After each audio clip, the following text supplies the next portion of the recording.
President Trump says he thinks yesterday's attack in Paris will help one of the most conservative candidates in that national election.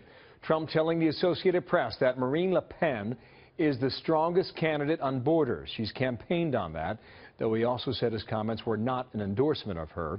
Trump also tweeting this earlier today, another terrorist attack in Paris.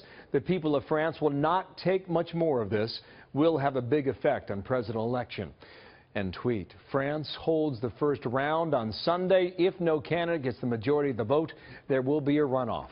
Le Pen has arguably drawn the most attention, and like President Donald Trump, she has taken a hard stance on immigration in her country.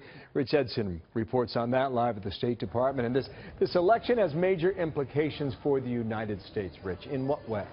It does, Bill. There is a substantial security relationship between the United States and France, and this could redefine the way that France interacts with the United States, with the European Union, even redefine what Europe is.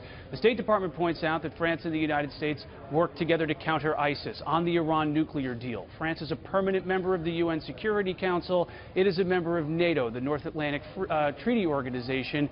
It's also nuclear armed. Of the top 4 candidates running in France right now, 2 have openly discussed redefining or talking about the relationship with the European Union, France's relationship with NATO. 2 of the 4 also want a stronger French or European military, so it doesn't have to rely so much on NATO and the U.S. military. And 3 are talking about a closer relationship with Russia and opposing sanctions against Russia. So regardless of what happens, you could have major consequences with the organizations that the United States either leads or has major dealings with around the world, Bill. It could also have an impact on the U.S. economy. Explain that. It certainly can. When you look at the U.S. relationship with France, it is the 3rd largest European trading partner. $30 billion worth of U.S. goods go there every year. $45 billion worth of French goods come to the United States.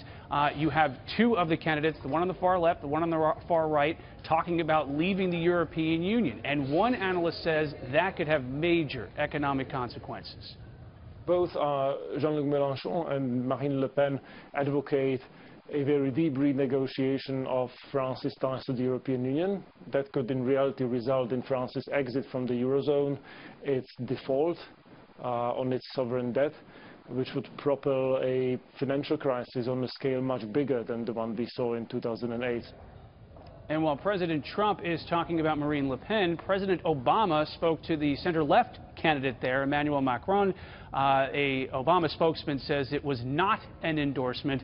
The 2 did discuss liberal values within Europe, Bill. Very interesting. Rich Edson, thanks. From the State Department today. Thank you, Rich.